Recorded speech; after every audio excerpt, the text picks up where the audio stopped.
Hello friends, welcome back to my YouTube channel. और friends, आज जो हम पढ़ने जा रहे हैं वह है गोलीय दर्पण में यू वी एफ में संबंध क्या है। यानी इसमें हम सूत्र का निगमन करेंगे। 1/f बराबर 1/u प्लस 1/v सूत्र का निगमन करने जा रहे हैं। तो चलिए शुरू करते हैं। सबसे पहले हमें डायग्राम बना लेना है। डायग्राम में हम देखेंगे कि हमारे पास एक दर्पण है जिसको M1 M2 कह रहे हैं। इस पे एक मुख्य अक्ष है, रेड कलर वाली मुख्य अक्ष है। मुख्य अक्ष पर हमारी ये एफ फोकस है, सी जो है वक्रता केंद्र है। और इस पर जो ए बी एक जगह पर वस्तु रखी हुई है, वस्तु ए से हमारी किरण जाएगी और टकराने के पश्चात एफ से वापस होकर आ जाती है। इसी प्रकार दूसरी किरण जो जाएगी सी वक्रता केंद्र से होकर जाएगी और वापस उसी मार्ग में लौट कर आ जाती है। जहाँ पर ये दोनों किरणें आपस में एक दूसरे को काट रही, वहीं से हम ए डैश से लंब डाल लेंगे मुख्य अक्ष की तरफ बी डैश, और यही वस्तु का वास्तविक प्रतिबिंब होगा। इतना। अब इसके बारे में लिखते हैं, चलो।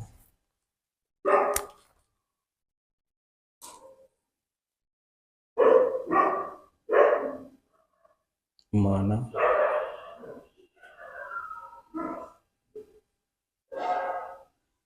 M1 M2 एक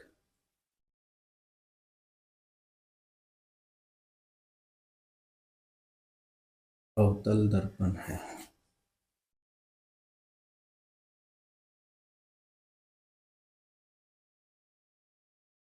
जिसका फोकस, जिसका ध्रुव P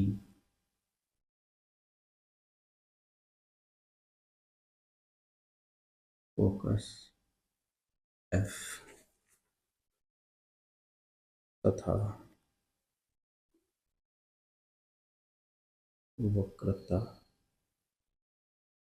केंद्र C है। दर्पण के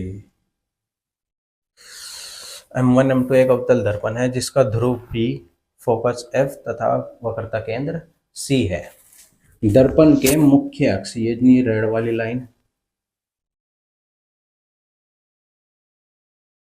मुख्य अक्ष पर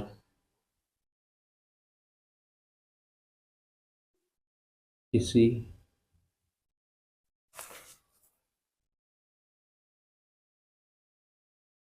बिंदु पर वस्तु ए बी रखी हुई है। वस्तु ए बी रखी हुई है। अब ये वस्तु ए बी रखी हुई है मुख्य अक्ष के किसी बिंदु पर। अब वस्तु ए बी का जो शीर्ष है ए, उससे प्रकाश की किरण चलेगी। लिखेंगे वस्तु ए बी के शीर्ष ए से चलने वाली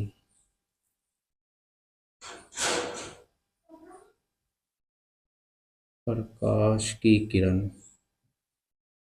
वस्तु ए बी के शीर्ष ए से चलने वाली प्रकाश की किरण मुख्य अक्ष के बिल्कुल समांतर चलेगी। लिखेंगे प्रकाश की किरण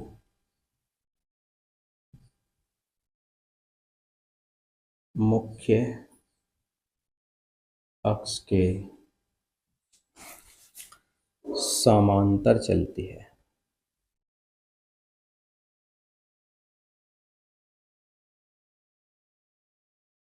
मुख्य अक्ष के समांतर चलती है तथा क्यों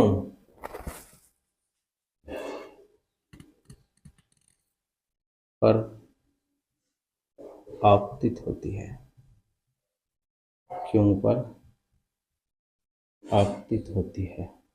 जो आपतित होने के बाद क्या होगा, इसका परावर्तन होगा, और परावर्तित के पश्चात जो परावर्तन के पश्चात मुख्य फोकस, जो हमारा मुख्य फोकस है एफ, उससे होकर जाती है, बस एफ से होकर जाती है। अब क्या होगा, एक किरण हमारी पूरी हो गई, दूसरी किरण फिर चलेगी, दूसरी किरण और वक्रता केंद्र सी से होकर जाती है तथा दूसरी किरण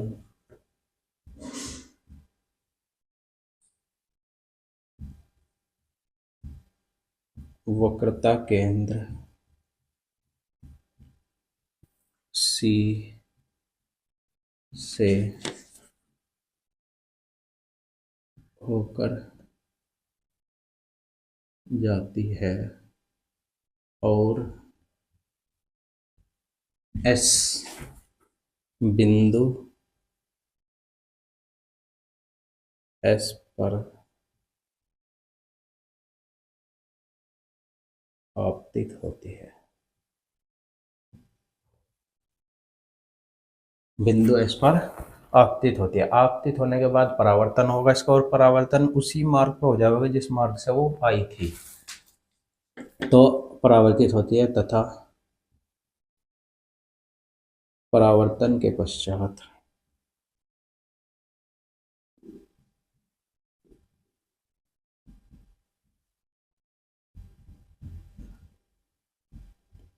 उसी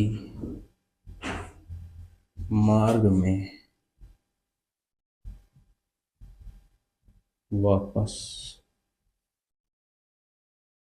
लौट जाती है, उसी मार्ग में वापस लौट जाती है।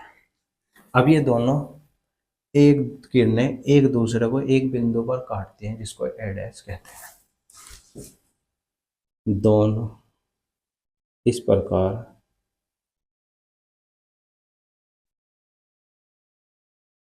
दोनों किरणें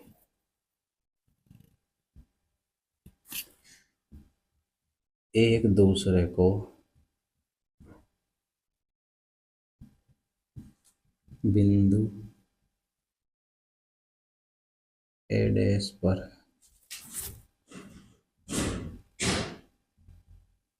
काटती हैं तथा बिंदु ए डैश से मुख्य अक्ष बिंदु ए डैश से मुख्य अक्ष पर डाला गया लंब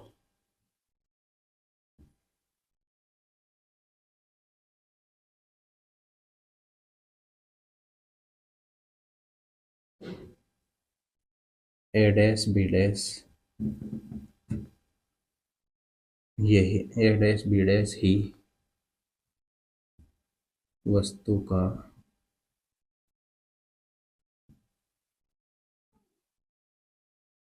वास्तविक प्रतिबिंब होगा, वस्तु का वास्तविक प्रतिबिंब होगा। ये थ्योरी लिखनी पड़ेगी आपको पहले पेपर में, अगर आ गया आपका कि यू वी एफ सूत्र में निगमन करना है तो सबसे पहले हमें ये थ्योरी लिखनी पड़ेगी पूरी की पूरी। इसको मैं एक बार ऐसे ही बता देता हूँ। लिखना है, माना M1 M2 एक अवतल दर्पण है जिसका ध्रुव P, फोकस F तथा वक्रता केंद्र C है। इसके मुख्य अक्ष पर किसी बिंदु पर ए वस्तु ए बी रखी हुई है।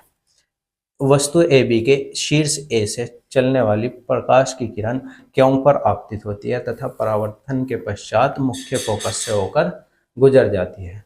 दूसरी किरण वक्रता केंद्र से होकर जाती है जो एस पर आपतित होती है तथा परावर्तन के पश्चात उसी मार्ग पर लौट जाती है। जहां पर ये दोनों एक बिंदु ए डैश पर ये दोनों किरणें आपस में एक दूसरे को काटती हैं, वहां से डाला गया लंब ए डैश बी डैश ही वस्तु का वास्तविक प्रतिबिंब होगा। इतनी थ्योरी लिखने के बाद अब क्या करना है, हमें कुछ मान पता होने चाहिए। जैसे ब्रैकेट में लिख लेंगे उनको, माना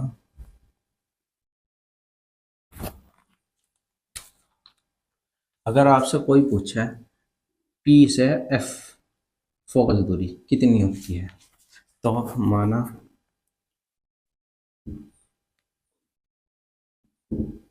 लिखेंगे दर्पण की फोकस दूरी, और फोकस दूरी को कहते हैं पी एफ। पी से ध्रुव से लेकर फोकस तक की फोकस दूरी कहलाती है। इसको लेंगे हम माइनस के एफ। इसी तरह दूसरी अगर पूछा जाए तुम्हारे से वक्रता त्रिज्या कितनी है इसकी, तो लिखेंगे दर्पण की वक्रता त्रिज्या।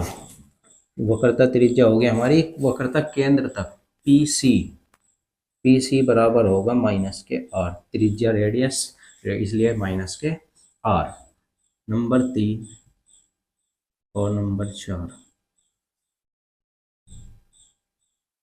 नंबर 3 पे हमें क्या पता होना चाहिए, जो हमारा वस्तु है, हमारी जो वस्तु है वस्तु की दूरी को क्या कहते हैं, तो दर्पण के ध्रुव P से वस्तु की दूरी कहाँ से कहाँ तक है, P से B तक की वस्तु की दूरी है, तो यानी B बराबर हो जाएगा माइनस के U। नेक्स्ट है हमारा दर्पण से प्रतिबिंब की दूरी। दर्पण के ध्रुव P से प्रतिबिंब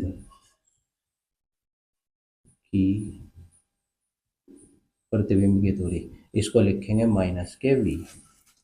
ये 4 चीजें हमें पता होनी चाहिए। और इसके अलावा अगर आपसे पूछ लिया जावे कि इनके मान हमने माइनस के एफ, माइनस के आर, माइनस के यू, माइनस के वी सारे माइनस में ही क्यों लिए, प्लस में क्यों नहीं लिए, तो सबसे पहली बात, अगर दर्पण ये है जो हमारा, दर्पण के बाईं ओर कोई भी चीज किसी का मान निकाल रहे हम, दर्पण के बाईं ओर इधर की साइड निकाल रहे मान, सारे इधर की साइड ही हैं तो माइनस में रखे जाएंगे। और दर्पण के अगर पीछे की साइड होंगे, उल्टी साइड, राइट साइड, तो उसको कहेंगे हम प्लस में, वो प्लस में होंगे और ये माइनस में होंगे सारे। वो सारा का सारा उत्तल दर्पण में आएगा, उत्तल दर्पण। इसके बाद हम उत्तल दर्पण वाले भी सूत्र का निगमन करके दिखा देंगे आपको। उसमें हमारा वस्तु जो है, वस्तु की दूरी माइनस में आएगी और बाकी सारे फोकस दूरी, वक्रता केंद्र और प्रतिबिंब सारे के सारे प्लस में आएंगे, वो भी करके दिखाएंगे। तो ये नोट करें, फिर आगे चलते हैं।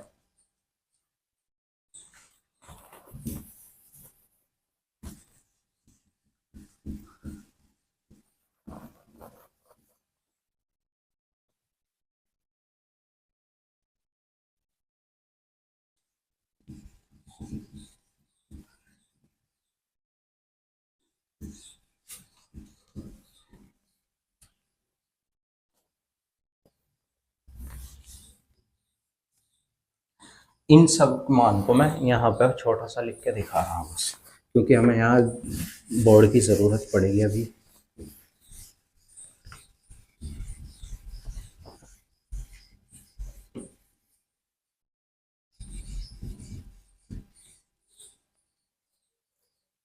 तो जो हमारा पी एफ आया था बराबर माइनस के एफ था, पी सी वक्रता त्रिज्या माइनस के आर, पी बी वस्तु की दूरी माइनस के यू, और पी बी डैश हमारा कितना आ गया था, माइनस के वी। इन सब मान को हम यहाँ लिख देंगे। अब हम शुरू करते हैं चित्रानुसार, उसके बाद लिखेंगे हम चित्रानुसार।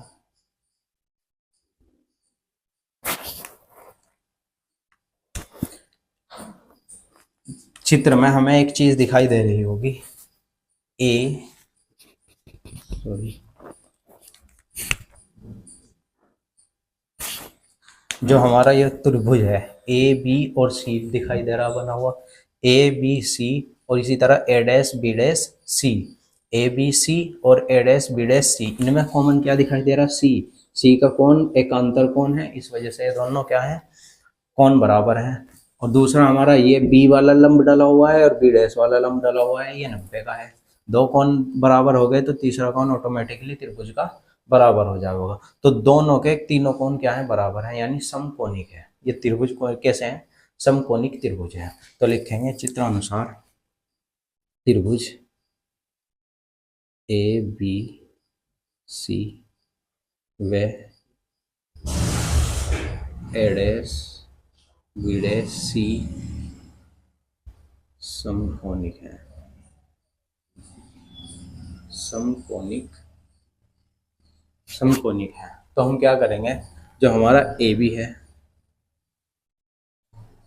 उसके अपोन में आ जाएगा ये ए डैश बी डैश।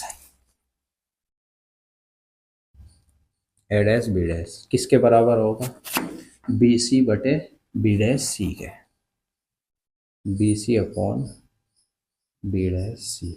ये हमारी समीकरण नंबर 1 आ गई। इसको याद रखना है। क्या करना है, अगर समकोणिक त्रिभुज होते हैं तो जो लंब है बटे में लंब आ जाएगा, आधार के बटे में आधार आ जाता है और बराबर होते हैं वो आपस में। तो ये हो गया। दूसरी हमें इसी तरीके से क्या दिखाई दे रहा, इधर देखेंगे क्यू एन एफ और A dash B dash F, इसमें भी हमें एफ क्या दिखाई दे रहा, कॉमन दिखाई दे रहा। एक 90 का कोण है, लंब डाला हुआ है, और तीसरा कोण अपने आप ही क्या हो जाएगा, सेम हो जाएगा। तो ये क्यू एन एफ और A dash B dash F भी क्या होंगे, समकोणिक होंगे। लिखेंगे इसी प्रकार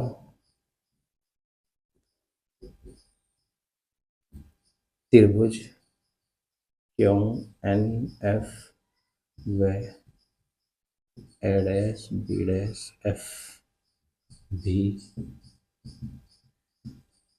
समकोणिक त्रिभुज है। समकोणिक त्रिभुज है। तो इसका मान लिख रख देंगे। अब क्या रखेंगे, क्यू एन के बटे में ए डैश बी डैश रखेंगे, क्यू एन बटे ए डैश बी डैश बराबर, और एन एफ के बटे में क्या रख देंगे, B dash F, N F बटे बी डैश एफ रख देंगे। ये हमारी समीकरण नंबर 2 आ गई। अब क्या करना है, ये हमें दोनों मिल गए। अब जो क्यू एन है, ये क्यू एन हमें पता है ए बी से जो एक से समांतर किरण गई थी वो मुख्य अक्ष के बिल्कुल समांतर थी।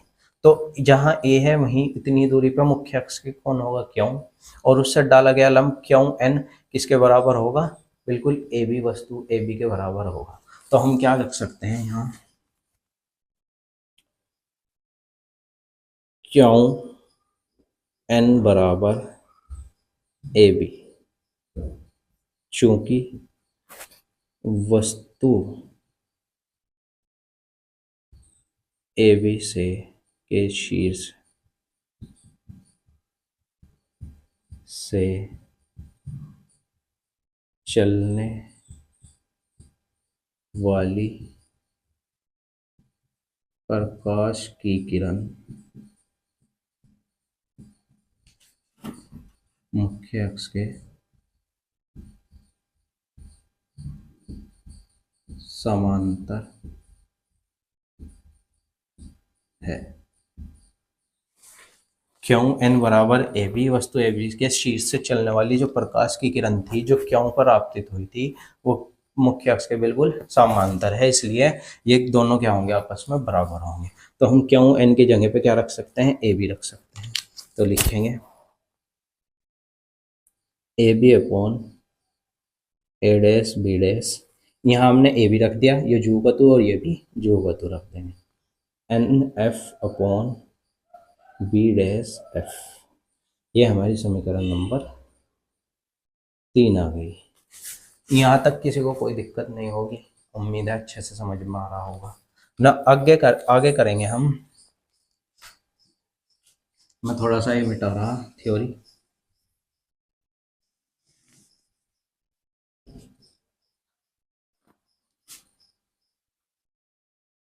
आगे क्या करना है, जो हमारी एन एफ है, कौन सा वाला, ये एन एफ, अगर हम दर्पण का द्वारक थोड़ा छोटा कर दें तो जो क्यों है वो पी के बराबर हो जाएगा, यानी जो N N F P N की वैल्यू है वो नगण्य हो जाएगी। तो एन एफ किसके बराबर हो जाएगा, पी एफ के। लिखेंगे यदि दर्पण का द्वारक छोटा हो जाए तो एन एफ बराबर किसके हो जाएगा, पी एफ के। एन एफ किसके बराबर हो जाएगा, पी एफ के। तो हम यहाँ पर इस मान को समीकरण नंबर 3 में रखने पर, समीकरण 3 में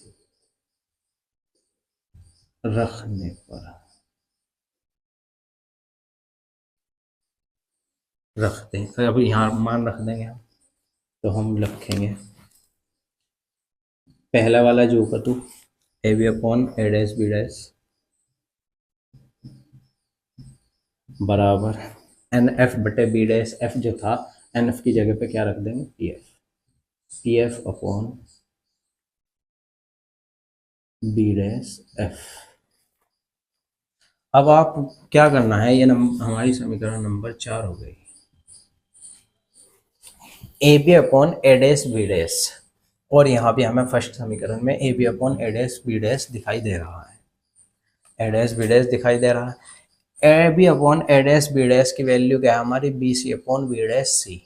तो हम A B upon A dash B dash की जगह पे क्या रख सकते हैं, B C upon B dash C. तो लिखेंगे यहाँ पर समीकरण 1 से A B upon A dash B dash का मान समीकरण 4 में रखने पर, यहाँ पर हम इस समीकरण 4 में इसका मान रख देंगे। तो A P upon A dash B dash की जगह पे क्या रख देंगे, B C upon B dash C, B C upon B dash C बराबर किसके, ये जू को तो ही रखेंगे, P F upon B dash F.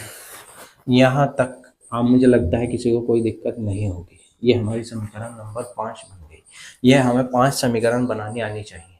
अगर ये आ गई, आगे कैलकुलेशन है, आगे कुछ नहीं है। और सबसे पहले त्रिभुज A B C A dash B dash C समकोणिक है, तो रख देंगे ए बी वस्तु के बटे में प्रतिबिंब बटे B C upon B dash C, यानी लंब के बटे में लंब, आधार के बटे में आधार रख देंगे। इसी तरह क्यों एन एफ और A dash B dash F भी क्या है, समकोणिक है। तो क्यों एन के बटे में ए डैश बी डैश, यानी लंब के बटे में लंब, आधार के बटे में आधार रख देंगे। फिर दूसरा जो हमारा क्यों एन है, ये वाला, ये जो किरण गई थी ये मुख्य अक्ष से समांतर थी, जितनी दूरी क्यों एन की होगी उतनी दूरी ए बी की होगी। तो ये दोनों आपस में बराबर हैं, तो क्यों एन बराबर ए बी, तो क्यों एन की जगह पे क्या रख देंगे, ए बी। तो यहाँ पे क्यों एन की जगह पे A B upon A dash B dash N F बटे बी डैश एफ। फिर हमने क्या किया, दर्पण का द्वारक अगर छोटा हो जाए, जो एन का वैल्यू है वो नगण्य हो जाएगी, तो पी एन जो एन एफ था वो किसके बराबर हो जाएगा, पी एफ के। तो हमने यहाँ एन एफ की जगह पे पी एफ रख दिया, और फिर उसके बाद A B upon A dash B dash का मान हमने समीकरण नंबर 1 से ले लिया, ये रख दिया हमने यहाँ पे। फिर उसके बाद ये करने के बाद अब कैलकुलेशन शुरू होती है हमारी। अब थोड़ा ध्यान से देखेंगे सभी। अब क्या करना है, बी सी की वैल्यू निकालनी है इसकी, लेकिन हमारे पास बी सी की वैल्यू इसमें नहीं है। अगर तुम्हारे पास मिसाल के तौर, कहाँ लिखूँ, यहीं लिख के दिखा रहा, आपको दी किसी ने ये लाइन पूरी, क्या इसकी वैल्यू है 10, पूरी की वैल्यू है 10, इतनी वैल्यू है जो इसकी वो है 7, ये वाली वैल्यू निकालनी है, कितनी है बताओ, किस तरह निकाल लोगे। तो हम क्या करेंगे, पूरी में से इसको घटा देंगे, ये हमारे पास निकल के आ जाएगी। इसी तरह इसमें करना है, तो हमें निकालनी है बी सी की वैल्यू। तो हम पूरी पी बी में से पी सी घटा देंगे तो हमारे पास बी सी निकल के आ जाएगी। पी बी में से पूरी में से इतनी को घटा देंगे तो हमारे पास ये मान निकल के आ जाएगा। तो बी सी में क्या रखना है, P B minus P C बटे बी डैश सी है, ये इसकी मान निकालना है। तो यहाँ से यहाँ तक की दूरी और यहाँ से यहाँ तक की दूरी घटा देंगे तो ये मान निकल के आ जाएगा। तो रखेंगे P C minus P B dash, ये रख दिया बराबर, इसका मान हमारे पास पहले से है, इसको जो हुआ तो रख देंगे पी एफ। फिर बी डैश एफ निकालना है। अब ये तो हमारे पास इसका मान नहीं है इसमें, तो हम क्या करेंगे, पी बी डैश में से पी एफ घटा देंगे, लिखेंगे बटे में P B dash minus P F. इतना करने के बाद अब क्या करना है, अब समीकरण नहीं बनानी है, समीकरण हमारी 5 बनेंगी, उसके बाद हमें इसको सीक्वेंस से सॉल्व करते जाना है। तो पी बी की वैल्यू कितनी है, वैल्यू यहाँ से रख लेंगे, पी बी की वैल्यू है माइनस के यू अपॉन माइनस ये वाला, पी सी की वैल्यू कितनी, माइनस के आर ब्रैकेट में माइनस के आर बटे पी सी की वैल्यू कितनी है, माइनस के और माइनस जू का तो ब्रैकेट, फिर पी बी डैश की वैल्यू कितनी है, माइनस के वी बराबर करेंगे पी एफ की वैल्यू कितनी है, माइनस के एफ रख दी बटे पी बी डैश माइनस के वी, फिर आखिर में बीच में माइनस और फिर पी एफ की वैल्यू माइनस के एफ। अब देखेंगे माइनस के यू है, आर क्या हो जाएगा, माइनस माइनस प्लस हो जाएगा, यानी आर माइनस के यू अपॉन यहाँ वी प्लस का हो जाएगा, आर माइनस का हो जाएगा, वी माइनस के आर बराबर माइनस के एफ, यहाँ एफ प्लस का हो जाएगा माइनस के वी, एफ माइनस के वी। यहाँ तक किसी को कोई दिक्कत नहीं होगी। अब इसके अलावा हम लिखेंगे जो हमने इससे पहले पढ़ा है कि हम जानते हैं जो हमारी वक्रता त्रिज्या होती है आर, वो फोकस दूरी के दुगनी होती है। वक्रता त्रिज्या इतनी, फोकस दूरी इतनी, जो फोकस दूरी के दुगनी होती है वक्रता त्रिज्या, यानी क्या होता है, आर बराबर 2f के होता है। तो जहां पर भी r का वैल्यू है वहां पर हम क्या रख देंगे, 2f रख देंगे। तो यहाँ r की जगह पे 2f रखेंगे पहले, 2f माइनस के u अपॉन v माइनस के 2f बराबर f अपॉन f माइनस के v। अब इनको सॉल्व करेंगे, तिरछी गुना करेंगे, इधर से इधर, इधर की इधर करें तो f की गुना इसमें करेंगे तो क्या आ जाएगा, 2f स्क्वायर, f की गुना u में करेंगे, माइनस का आएगा, f प्लस का है, यू माइनस का है, एफ यू, फिर v की गुना माइनस का v है, इसमें करेंगे तो माइनस के 2fv, और v की गुना इसमें करेंगे तो दोनों माइनस माइनस हैं तो प्लस के हो जाएंगे, वी यू प्लस का यू वी प्लस का।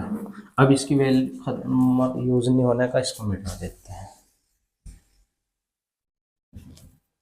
फिर उसके बाद बराबर का निशान लगाएंगे, एक हमारा कंप्लीट हो गया। अब f की मल्टीप्लाई इधर करनी है, एफ वी प्लस का आ जाएगा, f की मल्टीप्लाई इसमें करेंगे, 2f है और f 2f स्क्वायर आ जाएगा, क्या का आएगा, माइनस का आएगा, माइनस का, सॉरी ये माइनस है पहले से ही, माइनस के f था ये, हम तो प्लस के 2f स्क्वायर और ये माइनस के एफ भी आ जाएगा। इस तरीके से करना है। अब क्या करना है हम देखेंगे, इधर 2f है स्क्वायर है, इधर भी 2f स्क्वायर है, अगर इसको इधर लेके आएंगे तो उधर प्लस का है, इधर आके माइनस का हो जाएगा, माइनस से माइनस कैंसिल, पहली चीज़। दूसरी माइनस के एफ वी है, इधर आके प्लस के एफ वी होगा, तो माइनस के 2f वी है, उधर प्लस का एक इधर आके प्लस का हो जाएगा, प्लस के एफ वी से कटा तो एक एफ वी बचा, तो यानी हमारे पास ये एक एफ वी भी कैंसिल हो गया।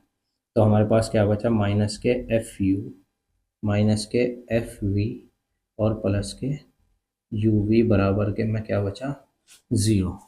अब क्या करना है, जो माइनस माइनस वाले हैं उनको उधर भेज दो। आ गया हमारे पास यू वी बराबर F U plus F V, ये रख दिया। अब क्या करना है, दोनों साइड, दोनों तरफ, दोनों ओर यू वी एफ से भाग करने पर, दोनों तरफ यू वी एफ से भाग करने पर क्या करेंगे, यू वी बटे यू वी एफ बराबर एफ यू बटे U V F plus F V बटे U V F. U V से U V cancel, F U से एफ और यू कैंसिल, एफ वी से वी एफ कैंसिल। तो हमारे पास ऊपर क्या बचा, एक बटे एफ बराबर 1/v प्लस 1/u। यही हम फॉर्मूला निकाल रहे हैं। ये हमारा यहाँ से क्या हो गया, इति सिद्धम, सिद्ध हो गया। तो आई होप आपको समझ में आया होगा। इसको अच्छे से या एक दो बार वीडियो को देख लेंगे आप रिमाइंड करके, तो आपको ये समझ में आ जाएगा, क्योंकि इसमें क्या करना है, ज़्यादा कैलकुलेशन है और ये सारी की सीक्वेंस है। इसको आप घर पे अगर एक दो बार प्रैक्टिस कर लोगे तो आपको आसानी से समझ में आ जाएगा। और अगर बिना प्रैक्टिस के ऐसे ही कहोगे कि हाँ हमारे तो समझ में आ गया, तो ऐसे समझ में नहीं आता है, क्योंकि practice make a man perfect. अभ्यास ही व्यक्ति को पूर्ण बनाता है। तो आई होप आपको हमारी वीडियो अच्छी लगी होगी। अगर अच्छी लगी है तो लाइक करें, चैनल को हमारे सब्सक्राइब करें। Thank you.